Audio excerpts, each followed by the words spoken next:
Good afternoon, students, and welcome to math class today. I hope you are fine at home and enjoying every lesson that we bring to you. Today we're going to look at time. Most of us and almost everybody is familiar with time.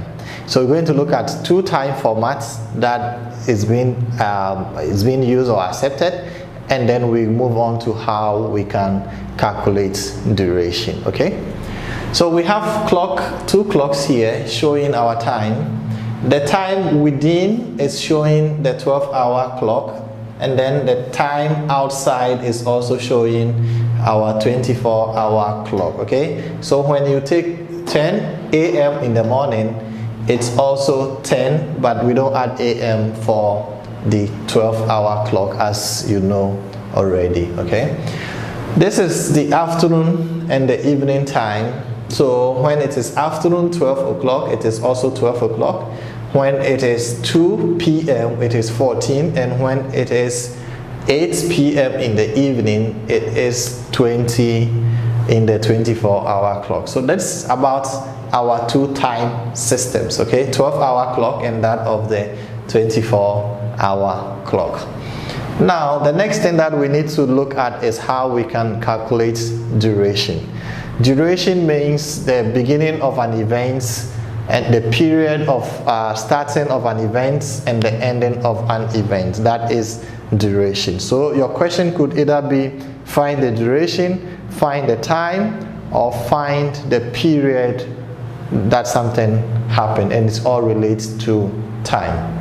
One thing that you need to understand is that whenever you are to calculate a duration, you need to change your time. If your time is in the 12-hour clock, you need to change to 24-hour clock time, and then it's more easy for you to do your duration calculation. Okay, so our example that has been fully solved, that I'm going to explain to you, as you can still find in your textbook.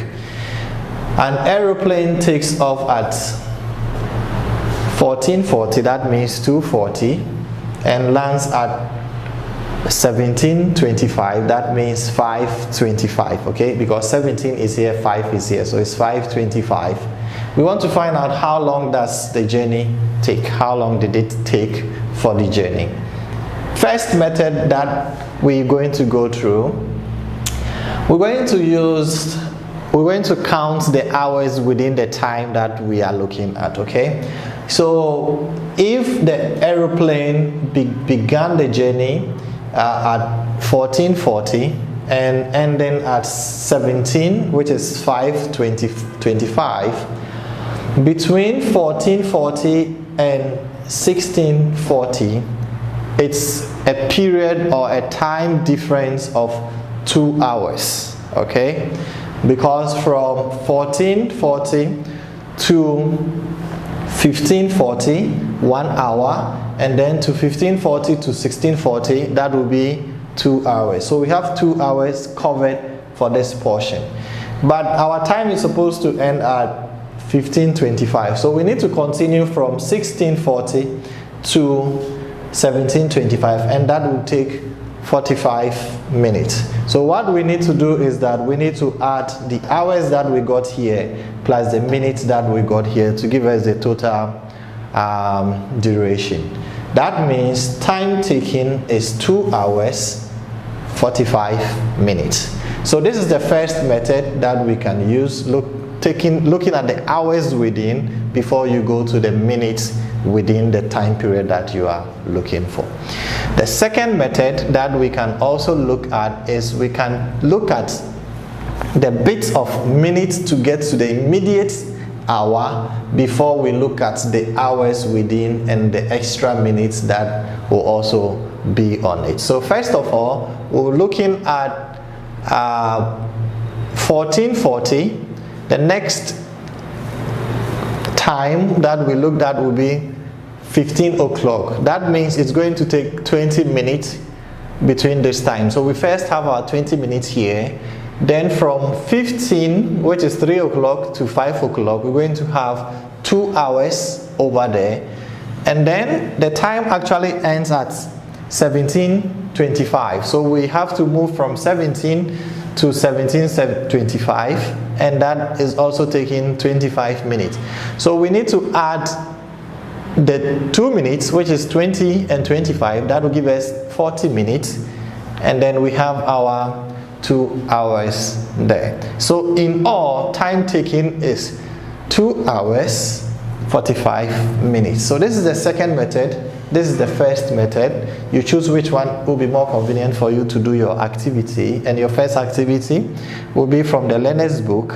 We are doing exercise 15.1, page 145. And we looked at questions 1 up to 9. I'll be standing by for any further explanation in case of any questions. I'll see you in our second video.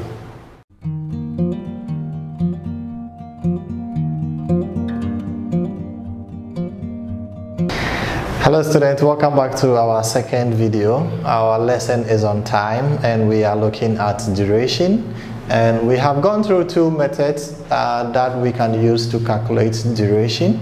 In this section we will be looking at the third method that we can also use to calculate duration whenever we have a situation of such. So we're still going to use our earlier example that will help us to follow the sequence of the methods. So still we have an aeroplane that takes off at 14:40. That means it's in the afternoon, 2:40, and lands at 5:25. That means it's 17:25. We want to find out how long does the journey, how long did the journey take, okay? So that's what we are going to find out. We've gone through the second method, so you know how to do that one. So if we want to use the raw time to do your calculation, that is normally or usually subtracting the smaller time or the beginning time from the ending time. This is how the whole process goes like. So first of all, we know that the plane started the journey from 14:40, that is 2:40, and ended at 5:25, that is 17:25. So the first thing that we need to do is we need to subtract the smaller time from that of the bigger time, or we need to subtract the beginning time from the ending time, okay? So this is how it goes. We subtract 0 from 5, we get 5. We subtract 2 from here, it's kind of not possible, so we need to borrow 1 from here and bring it here, so that will give us 12. We subtract 4 from 12, and that will give us 8, okay? So here will remain 16 because we've taken 1 to this section. So we're going to take 4 out of 6, and that will give us 2. So that means we have 2 hours and then we have 85 minutes. But you know, whenever you are doing subtraction of time and your minutes is more than 60, what you have to do is that you need to subtract 40 from it. Whenever you are subtracting time and your minutes is more than 60 minutes, the rule is that you need to subtract 40 from your minutes, okay? 40 minutes from your minutes. So when we subtract 40 from our 85, we're going to get 45 minutes. We have our 2 hours here, so this is our 2 hours, and then we have our 40 minutes. This method is very good to use when your time is within the same day, okay? When it extends to another day, you have to do the first part of the day before you go to the second part of the day. So it is basically good to use this method when you are finding the duration within the same day, not going to the other day. Therefore, time taken for the aeroplane to land is also 2 hours and 40 minutes. So this is your third method that you can also use to calculate or find duration anytime that you need to find duration, and that is the subtraction method. We'll move on to our second activity. That will be from the Scales Builder book, exercise 15.1. You are doing questions 5, 6, 7 and that of 8. Until then, we meet on our last video.